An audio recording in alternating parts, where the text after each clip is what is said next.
പരിശുദ്ധ ഗീവർഗീസഹദായുടെ പെരുന്നാളിലേക്ക് ആണ് നമ്മൾ കടന്നു വന്നിരിക്കുന്നത്. ക്രിസ്തു മതം ലോകത്തെങ്ങും അംഗീകരിക്കപ്പെടാതിരുന്നതായ ഒരു കാലഘട്ടത്തിൽ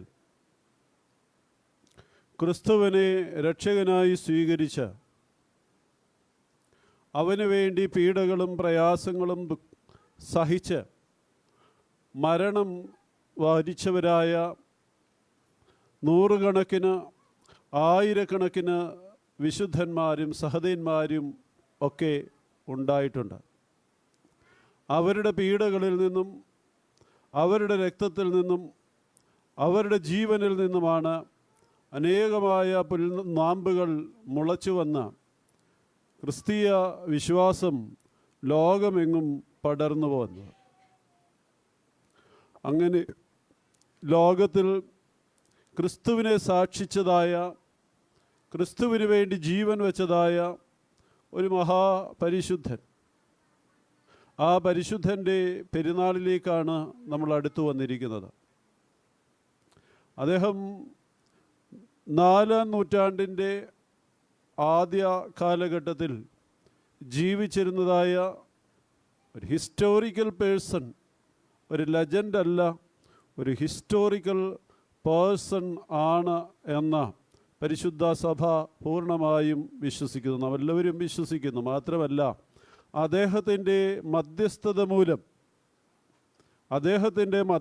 മൂലം നമുക്കൊക്കെ ധാരാളമായ അനുഗ്രഹങ്ങളും കൃപകളും ആശ്വാസവും ഒക്കെ നമ്മുടെ ജീവിതത്തിൽ ലഭിക്കുന്നുണ്ട് എന്നുള്ളതിന് യാതൊരു സംശയവുമില്ല. അതുകൊണ്ട് ഈ പരിശുദ്ധൻ്റെ മധ്യസ്ഥതയിൽ അഭയം പ്രാപിച്ച് ഇവിടെ കടന്നു വന്നിരിക്കുന്ന എല്ലാവരെയും പരിശുദ്ധൻ്റെ മധ്യസ്ഥതയാൽ ധാരാളമായ അനുഗ്രഹങ്ങളും കൃപകളും നമ്മുടെ ജീവിതത്തിൽ ഉണ്ടാകട്ടെ എന്ന് ആമുഖമായിട്ട് പ്രാർത്ഥിക്കുകയാണ്.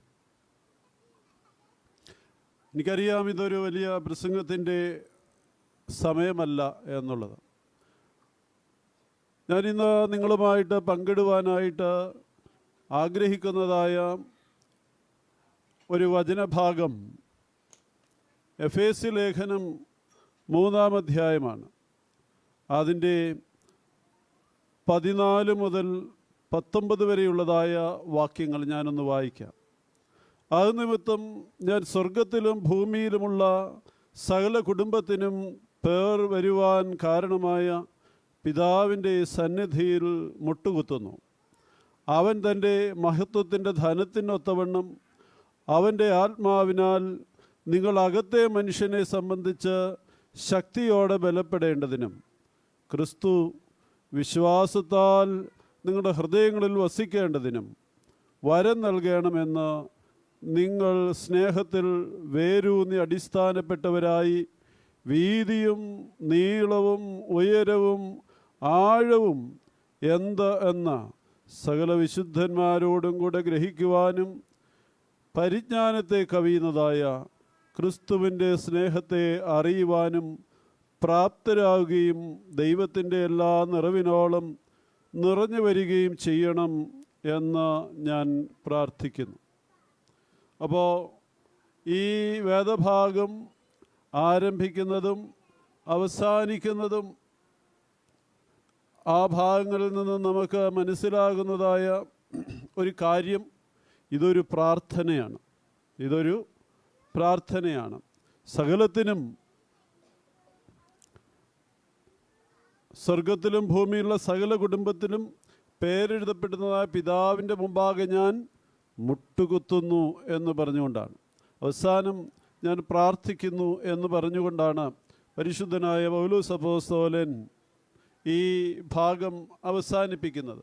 അപ്പോൾ പരിശുദ്ധനായ പൗലോസ് അപ്പോസ്തലന് എഫേസ്യയിലുള്ളതായ ജനങ്ങൾ അല്ലെങ്കിൽ വിശ്വാസികൾ അവർ എങ്ങനെയായിരിക്കണം, അവരുടെ ജീവിതത്തെ ക്രിസ്തീയ ജീവിതം എങ്ങനെയായിരിക്കണം എന്ന് ആഗ്രഹിക്കുകയും അതിനുവേണ്ടി അവർക്ക് വേണ്ടി പ്രാർത്ഥിക്കുകയും ചെയ്യുന്നതായ ഒരു കാര്യമാണ്.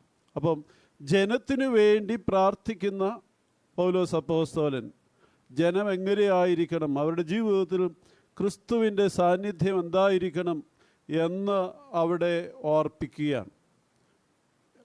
ക്രിസ്തീയ ജനത, ക്രിസ്ത്യാനി എങ്ങനെയായിരിക്കണം, സഭാമക്കൾ എങ്ങനെയായിരിക്കണം എന്ന് പൗലോസ് അപ്പോസ്തലൻ ആഗ്രഹിക്കുകയാണ്. അതിൽ കുറേ കാര്യങ്ങൾ പറയുന്നുണ്ട്. എങ്കിലും അതിൽ നിന്ന് 3 കാര്യങ്ങൾ എങ്ങനെയായിരിക്കണം ഒരു ക്രിസ്ത്യാനി എന്ന് പൗലോസ് അപ്പോസ്തലൻ ആഗ്രഹിക്കുന്നതിനെക്കുറിച്ച് ഞാൻ ഓർപ്പിക്കുവാനായി ആഗ്രഹിക്കുകയാണ്. ഒന്നാമതായിട്ട് അകത്തെ മനുഷ്യനെ സംബന്ധിച്ച് ബലപ്പെടണം എന്ന് പറയുന്നുണ്ട്. രണ്ടാമതായിട്ട് പറയുന്നത് ക്രിസ്തു വിശ്വാസത്താൽ നിങ്ങളുടെ ഉള്ളിൽ ജീവിക്കണം എന്ന് പറയുന്നുണ്ട്. മൂന്നാമതായിട്ട് പൗലോസ് അപ്പോസ്തലൻ ഒരു കാര്യം കൂടെ പറയുന്നുവെങ്കിലും മൂന്നാമതായിട്ട് ഞാനിവിടെ പറയുവാനായിട്ട് ആഗ്രഹിക്കുന്നതായ കാര്യം, ക്രിസ്തുവിൻ്റെ സ്നേഹത്തെ നിങ്ങൾ തിരിച്ചറിയണം. ക്രിസ്തുവിൻ്റെ സ്നേഹത്തെ നിങ്ങൾ തിരിച്ചറിയണം. 3 കാര്യമാണ് പറയുന്നത്. അപ്പോൾ ഇവിടെ ഞാൻ പൗലോസ് അപ്പോസ്തലൻ അകത്തെ മനുഷ്യനെ സംബന്ധിച്ച് ബലപ്പെടണമെന്നാണ് ആദ്യം പറയുന്നത്. പിന്നീട് ക്രിസ്തു വിശ്വാസത്താൽ ജീവിക്കണമെന്ന് പറയുന്നു. ഏറ്റവും അവസാനമാണ് ക്രിസ്തുവിൻ്റെ സ്നേഹത്തെ നിങ്ങൾ തിരിച്ചറിയണമെന്ന് പറയുന്നത്. ഞാനിത് നേരെ തിരിച്ചെന്ന് പറയാനായിട്ട് ആഗ്രഹിക്കുകയാണ്. ക്രിസ്തുവിൻ്റെ ഓരോ ക്രിസ്ത്യാനിയും നാം ആയിരിക്കുന്നത് എന്തുകൊണ്ടാണെന്ന്, നാം ക്രിസ്ത്യാനി ആയിരിക്കുന്നത് എന്തുകൊണ്ടാണെന്ന് ചിന്തിക്കണം. എന്തുകൊണ്ടാണ് നാം ക്രിസ്ത്യാനി ആയിരിക്കുന്നത്? നമ്മുടെ മാതാപിതാക്കൾ ക്രിസ്ത്യാനികളായതുകൊണ്ടാണ്, അല്ലേ? പക്ഷെ അതല്ല കാരണം. ക്രിസ്തു നമ്മെ സ്നേഹിക്കുന്നു എന്നുള്ളത് കൊണ്ടാണ്. ക്രിസ്തു നമ്മെ സ്നേഹിച്ചു, ക്രിസ്തു നമ്മെ സ്നേഹിച്ചുകൊണ്ടേയിരിക്കുന്നു. ദൈവം നമ്മെ സ്നേഹിക്കുന്നു. ക്രിസ്തുവിൻ്റെ സ്നേഹത്തെ നിങ്ങൾ എന്ത് ചെയ്യണമെന്ന് പറഞ്ഞേ? തിരിച്ചറിയണം. യു ഹാവ് ടു റെക്കഗ്നൈസ് എന്താ? The love of God, love of Jesus Christ. ക്രിസ്തുവിൻ്റെ സ്നേഹത്തെ നിങ്ങൾ തിരിച്ചറിയണം. നമ്മൾ എപ്പോഴും ഓർത്തിരിക്കേണ്ടതായ, അല്ലെങ്കിൽ നമ്മൾ രുചിച്ചറിയേണ്ടതായ കാര്യമാണ് ക്രിസ്തുവിൻ്റെ സ്നേഹം. ക്രിസ്തുവിൻ്റെ സ്നേഹം എന്താണ്? ക്രിസ്തുവിൻ്റെ സ്നേഹം ഇവിടെ നമ്മൾ കാണുന്നുണ്ട്, അല്ലേ? എന്താണ്? ക്രൂശിൽ മരിച്ചവനായ ക്രിസ്തു, ഉദ്ധിതനായ ക്രിസ്തു. നമ്മളൊരാഴ്ച കഴിഞ്ഞതേ ഉള്ളൂ, 2 ആഴ്ച കഴിഞ്ഞതേ ഉള്ളൂ. കർത്താവിൻ്റെ പങ്കപ്പാടുകളും പീഡാനുഭവവും, കർത്താവിന് നമുക്ക് വേണ്ടി കഷ്ടം അനുഭവിച്ചതും മരിച്ചതും ഉയർത്തെഴുന്നേറ്റതുമായ കാര്യങ്ങളെ നമ്മൾ എല്ലാ ദിവസവും ഓർക്കുന്നു. എന്നാൽ അത് നമ്മുടെ ഹൃദയത്തിൽ പതിയുവാൻ തക്കവണ്ണം നമ്മളിലേക്ക് അടുപ്പിച്ചു കൊണ്ടുവന്നതായ ഒരു വാരമാണ് പീഡാനുഭവ വാരം. ഈ ദിവസങ്ങളിൽ ക്രിസ്തുവിൻ്റെ സ്നേഹത്തെയാണ് നമ്മൾ കാണുന്നത്. നമുക്ക് വേണ്ടി കഷ്ടത അനുഭവിച്ച, നമുക്ക് വേണ്ടി പീഡകളേറ്റ, നമ്മെ പിതാവാം ദൈവവുമായിട്ട് സംയോജിപ്പിച്ച ക്രിസ്തുവിനെയാണ് നാം കാണുന്നത്. തൻ്റെ രക്തത്താൽ നമ്മെ വിലയ്ക്ക് വാങ്ങിയ ക്രിസ്തുവിനെയാണ് നാം കാണുന്നത്. ദൈവം ലോകത്തെ സ്നേഹിക്കുന്നു. പരിശുദ്ധനായ യോഹന്നാൻ ശ്ലീഹായുടെ സുവിശേഷത്തിൽ നാം കാണുന്നതാണ്. 3-ാം അധ്യായം 16-ാമത്തെ വാക്യത്തിൽ പറയുകയാണ്. എന്താ പറയുന്നത് അവിടെ? തൻ്റെ ഏകജാതനായ പുത്രനെ നൽകുവാൻ തക്കവണ്ണം ലോകത്തെ അവൻ സ്നേഹിച്ചു. ആ സ്നേഹം, ദൈവത്തിൻ്റെ സ്നേഹം, ആ ദൈവത്തിൻ്റെ സ്നേഹം പുത്രനെ ഏറ്റെടുക്കുകയാണ്. അവൻ്റെ കൽപ്പനകളെ ആചരിക്കുന്നതാണ് അവൻ്റെ സ്നേഹം എന്ന് പറയുന്നത്. സ്നേഹത്തിനു വേണ്ടി തൻ്റെ ജീവനെ കൊടുക്കുന്നതിലും വലിയ സ്നേഹമില്ല.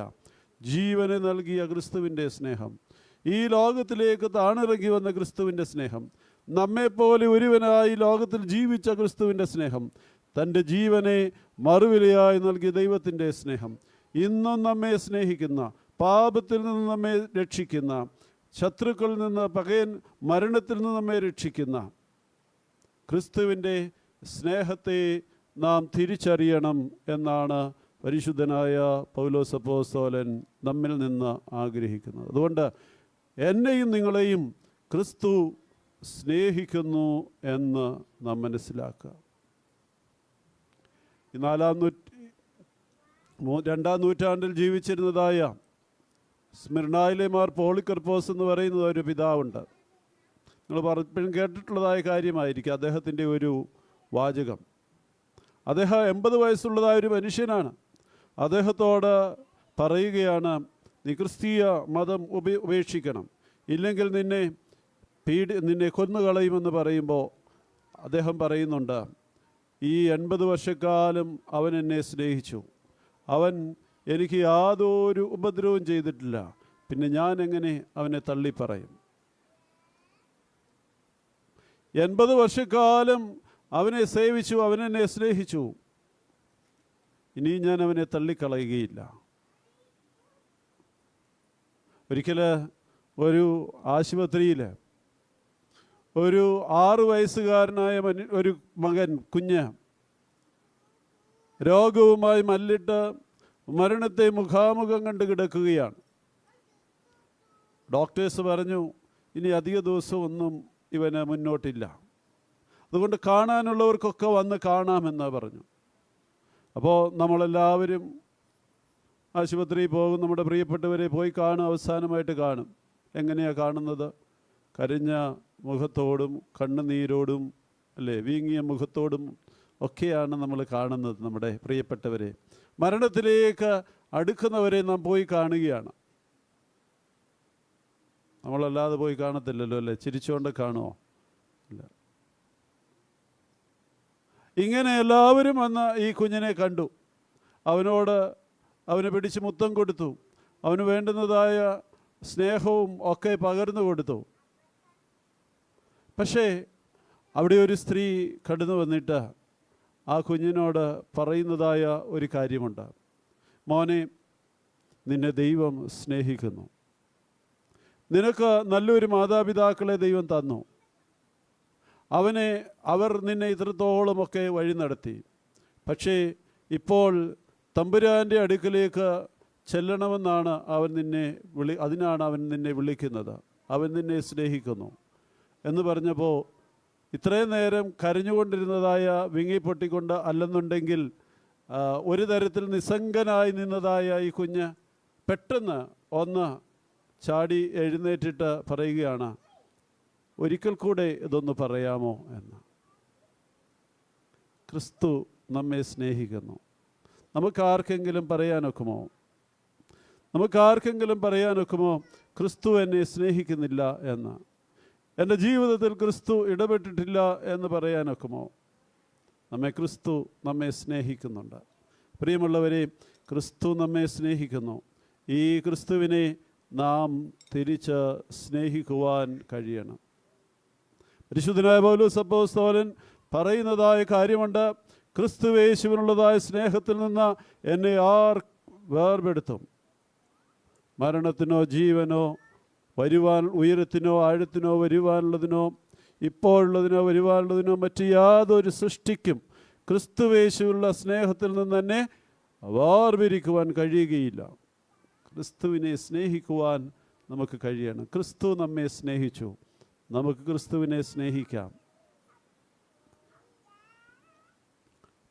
ഈ പരിശുദ്ധനായ ഗീവർഗീസ് സഹദായും ഇതുപോലെയുള്ളതായ സഹദേന്മാരും വിശുദ്ധന്മാരും ഒക്കെ ക്രിസ്തുവിനെ സ്നേഹിച്ചതുകൊണ്ടാണ് അവർ തങ്ങളുടെ ജീവനെ അവന് വേണ്ടി സമർപ്പിച്ചത്. ക്രിസ്തുവിനെ സ്നേഹിക്കുവാൻ നമുക്ക് കഴിയണം. രണ്ടാമതായിട്ട് നമ്മളോട് പൗലോസ് അപ്പോസ്തലൻ ഓർപ്പിക്കുന്നതായ കാര്യം എന്താണ്? ആരെങ്കിലും ഓർക്കുന്നുണ്ടോ? ക്രിസ്തു വിശ്വാസത്താൽ നിങ്ങളുടെ ഹൃദയങ്ങളിൽ വസിക്കണം. ക്രിസ്തു വിശ്വാസത്താൽ നിങ്ങളുടെ ഹൃദയങ്ങളിൽ വസിക്കണം. ക്രിസ്തു നമ്മുടെ ഉള്ളിൽ വസിക്കുന്നുണ്ടോ? ഞാൻ ചുമ്മാ ചോദിക്കുക, ക്രിസ്തു നമ്മുടെ ഉള്ളിൽ വസിക്കുന്നുണ്ടോ? ഉണ്ടോ? എങ്ങനെ?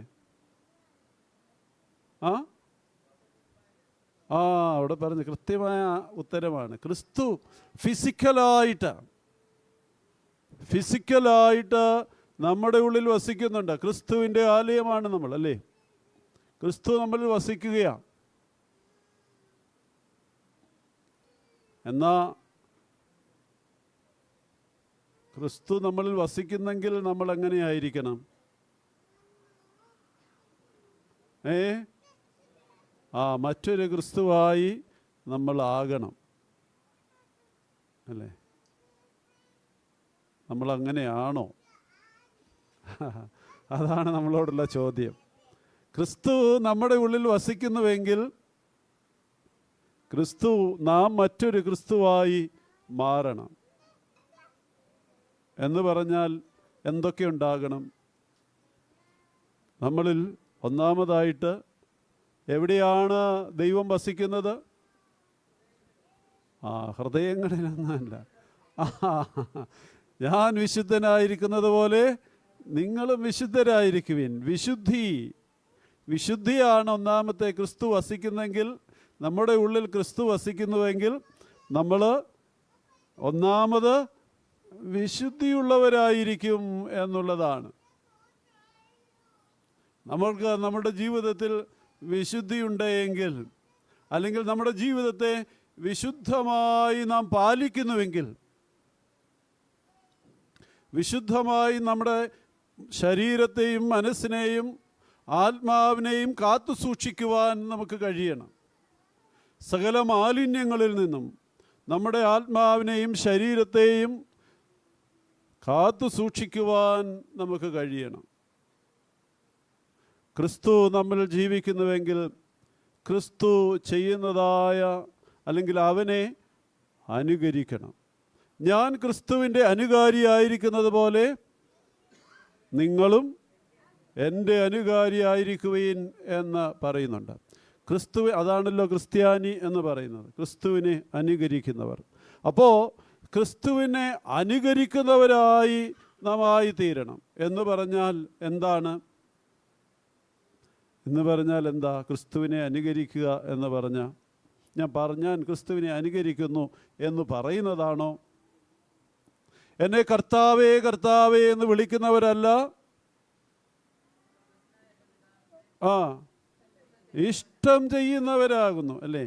കർത്താവിൻ്റെ ഇഷ്ടം ചെയ്യുന്നവരായി നാം ആയിത്തീരണം. എന്താണ് കർത്താവിൻ്റെ ഇഷ്ടം?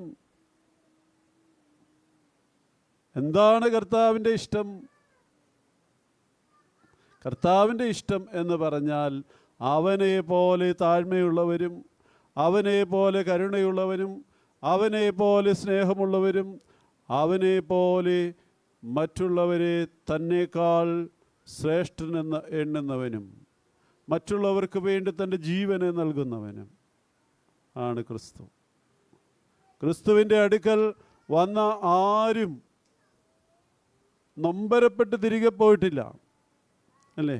ക്രിസ്തുവിൻ്റെ അടുക്കൽ വന്നവരാരും, കണ്ണുനീരോടെ അവൻ്റെ അടുക്കൽ വന്നവരാരും വ്യസനിച്ച് വേദനപ്പെട്ട് തിരികെ പോയിട്ടില്ല. നമ്മുടെ അടുക്കലേക്ക് വരുന്ന ആരും വ്യസനിച്ച് തിരിച്ചു പോകുവാനിടയാകരുത്. അവരോടൊരു നല്ല വാക്ക് പറയുവാൻ, അവരുടെ ദേഹത്തൊന്ന് തടവുവാൻ, അവരെ ഒന്ന് ആശ്വസിപ്പിക്കുവാൻ നമുക്ക് കഴിയണം. ക്രിസ്തുവിൻ്റെ അടുക്കൽ വന്ന വലിയ വലിയ പാപികളായ മനുഷ്യർ തള്ളിക്കളഞ്ഞവർ, മനുഷ്യർ മാറ്റി നിർത്തിയവർ, മനുഷ്യർ കൊല്ലുവാനായി വിധിക്കപ്പെട്ടവർ യേശുവിൻ്റെ അടുക്കൽ വന്നപ്പോൾ അവർ പുതിയ ജീവനുള്ളവരായി പോവുകയാണ്. നമ്മുടെ അടുക്കിലേക്ക് മറ്റുള്ളവർ വരുമ്പോൾ പുതിയ ജീവിതമുള്ളവരായി, രൂപാന്തരപ്പെട്ടവരായി തിരികെ പോകുവാനായി നമുക്ക് സാധിക്കണം. നമ്മളെ കൊണ്ട് സാധിക്കുമോ? നമ്മളൊക്കെ ഈ ലോകത്തിൻ്റെ കണ്ണ് വെച്ചാണ് കാണുന്നത്, അല്ലേ? നമ്മൾ ഓരോ മനുഷ്യരെയും കാണുന്നത് ഈ ലോകത്തിൻ്റെ കണ്ണ് വെച്ചാണ്. ജഡ്ജ്മെൻ്റലാണ് നമ്മൾ, അല്ലേ? എപ്പോഴും ജഡ്ജ്മെൻ്റലാണ്. പക്ഷേ ക്രിസ്തു അങ്ങനെ ആയിരുന്നില്ല. ക്രിസ്തു ഓൾവേസ് ലവിങ് ഫാദർ. മുടിയനായ പുത്രൻ തൻ്റെ സ്വത്ത് മുഴുവൻ നശിപ്പിച്ചിട്ടും അവനെ സ്വീകരിക്കുന്ന, ആലിംഗനം ചെയ്യുന്ന, പുതിയ വസ്ത്രം കൊടുക്കുന്ന, മോതിരം കൊടുക്കുന്ന ഒരു പിതാവാണ്, ഒരു ദൈവമാണ് ക്രിസ്തു.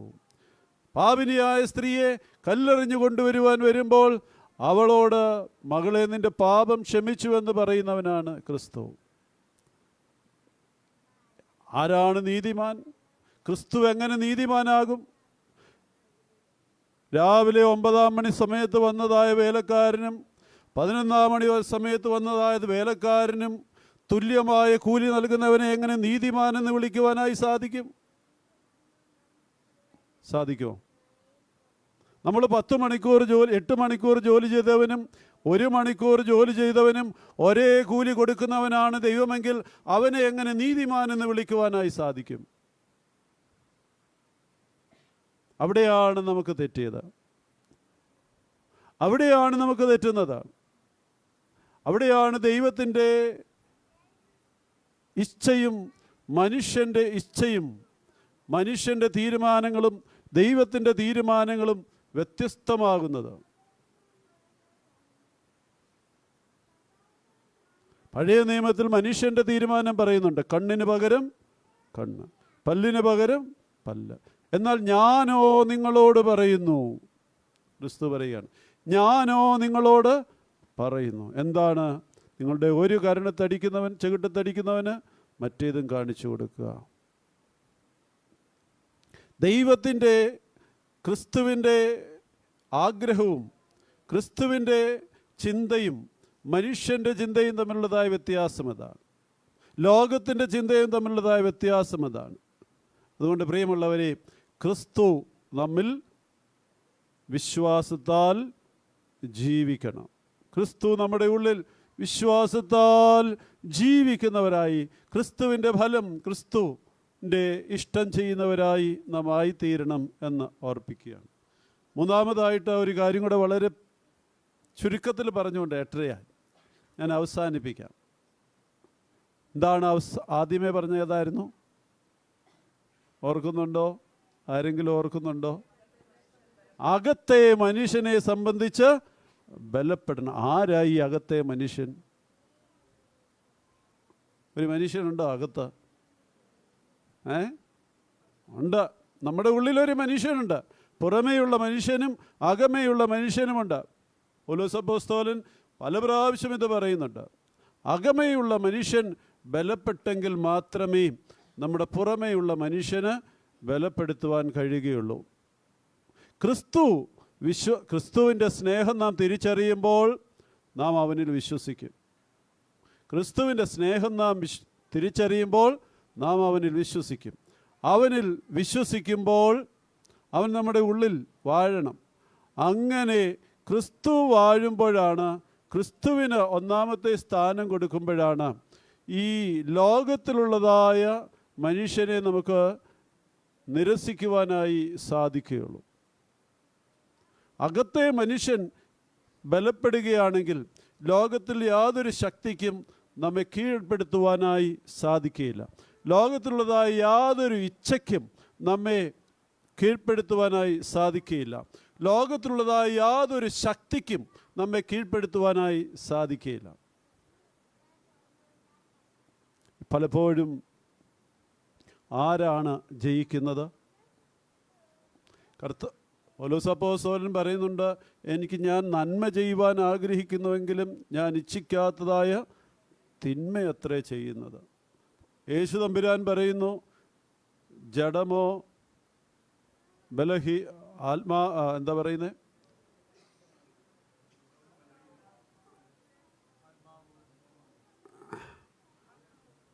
ആത്മാവ് ഒരുക്കമുള്ളെങ്കിലും ജഡം ബലഹീനമാകുന്നു.